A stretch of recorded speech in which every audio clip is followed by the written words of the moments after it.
So we got a little bit of entertainment news of sorts to get to. A person that's involved in a lot of facets of the world when you come to think about it.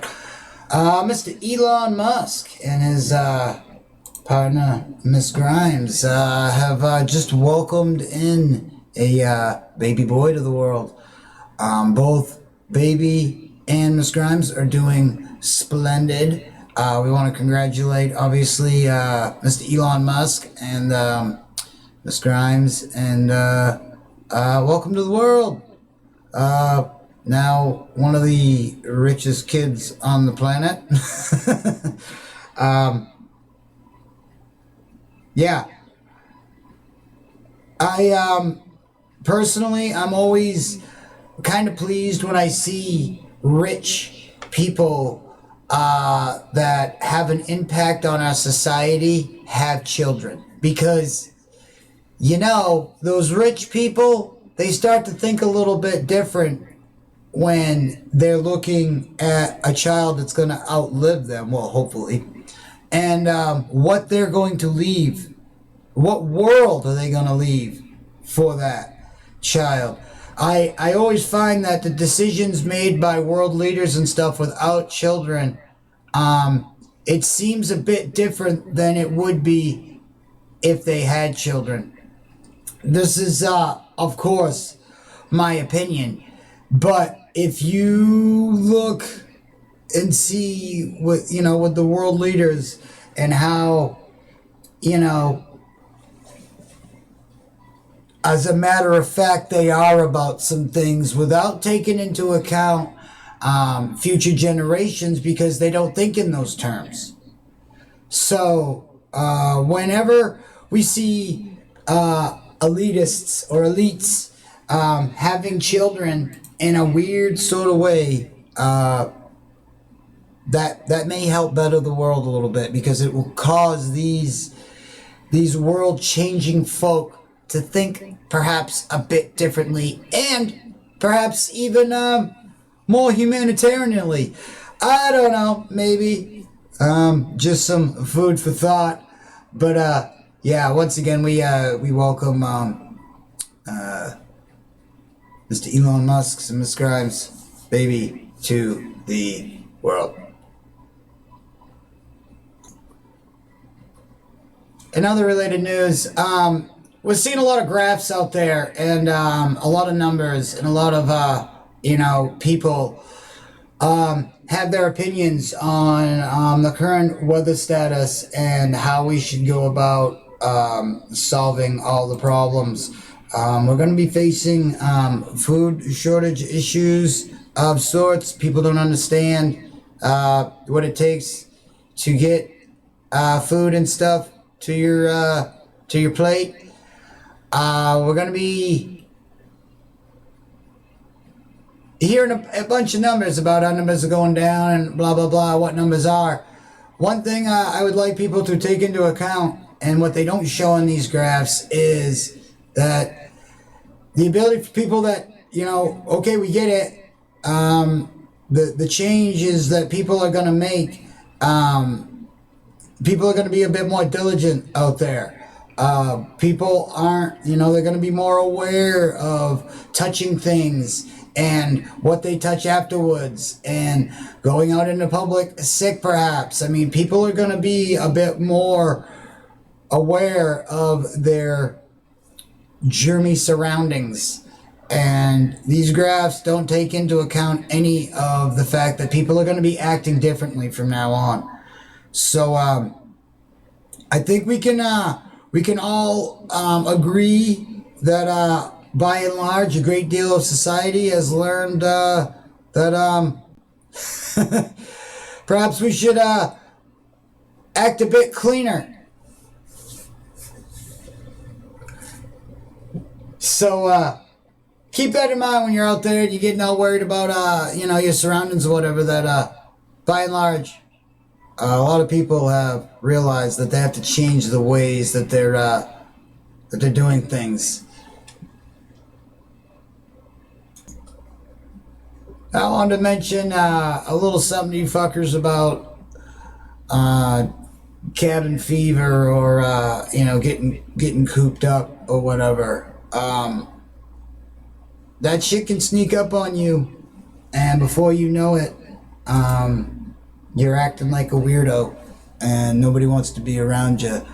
And that's how things progress into insanity levels of craziness. And you got to go outside and breathe the air, the fresh air, and get some sunlight on you. It's not illegal to do such things, no matter what they're telling you. But you gotta make it a point. You cannot stay shut in your house 24/7. Some people can do it. I'm kind of an introverted type, shut in myself at times, but you need to mentally remove yourself from your surroundings. Things will start to get like a bad trip. Things will start to somewhat have a urine stain to them and seem a bit dirty. And that's because your brain is over it. You need to get out and stimulate it instead of, sitting back with your mouse in one hand and your Johnson in the other, stimulating yourself. No. Go outside, breathe some fresh air, pick some flowers, plant a tree, perhaps. But do get out before you lose your mind.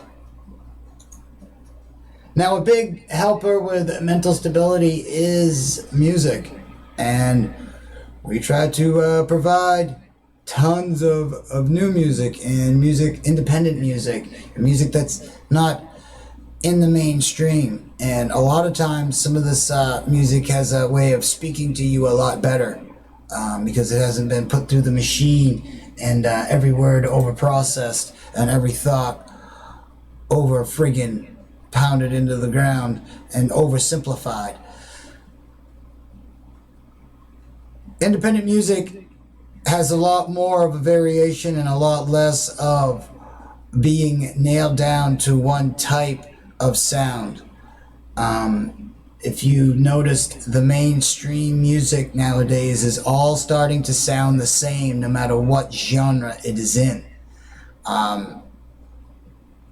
You don't believe me, go turn on the radio and listen to the top 20 hits. And I guarantee you will think that at least 5 to 10 of them songs were all written by the same people. And perhaps they were. But they've gotten a little bit too scientific about the music these days, and they just put out the noises and all that elicit certain responses, while actual content and lyricists and all that get ignored.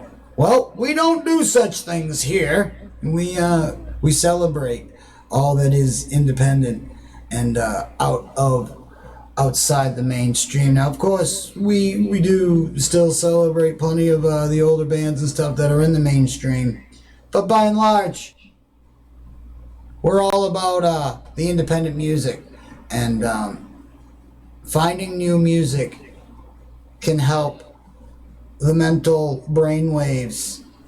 Sit back with some good ganja and some good music, and I tell you, it'll go a long way.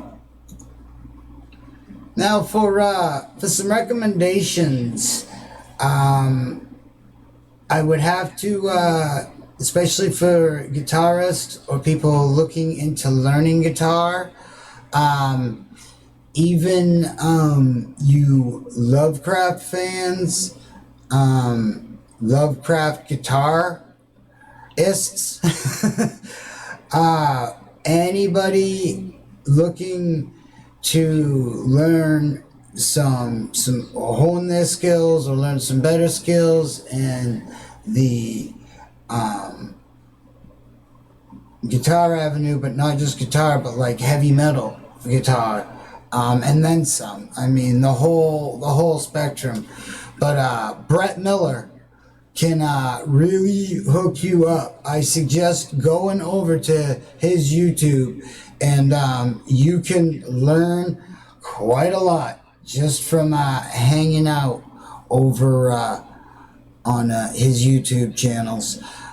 He's got a few different channels. He's got all sorts of stuff for you to check out. And again, for you Lovecraft fans, wow, the Oath of Dagon. Yeah, go check out what Brett Miller's got, because you're gonna dig it. He's the real deal. He's not only a killer guitarist, but he's an awesome artist as well. He's the full package, man. He's really, and he's got a lot of awesome music out right now to go check out. And again, if you anybody looking to learn some guitar skills, or really learn some guitar, go check out Brett Miller and get hooked up with the whole world of stuff that he's got going on over there. Now for another recommendation to check out over on the YouTubes, I play a lot of clips or whatever on Twitch and stuff like that from LennyVision Filmworks. Now, LennyVision Filmworks is an awesome window into the New England music scene and all the brutally awesome music that comes out of that place. You can go check out LennyVision Filmworks, of course, over on the YouTubes, and get linked up over there with all sorts of kick-ass vids, and just, I mean, hours and hours and hours of awesome just documented shows from, I mean, a long time back, in the it's just like, wow. Was not aware that they had been documenting things as long as they had, and I think you'll find quite a few gems in there, and just a ton. I mean, if you just put on LennyVision and just let that channel play on autoplay, you will get hours and hours and hours and days of live musical enjoyment for your ear holes and for your spectacles. Definitely recommended. Number one. Like I said, we use it quite a lot. We show clips and stuff from LennyVision of a lot of the bands that we play on the radio show. So definitely go check it out if you want to get another look at a lot of the music that we play on the show, and a lot of kick-ass music that's coming out of New England, period. So LennyVision Filmworks, check it out. So I hope you found some of this information insightful, helpful perhaps, maybe even enlightening. Remember, you can find us on all the social spots, and all the links provided up, down, or all around. Have a great day, everybody, and treat each other safe out there. Stay wicked. Dig it.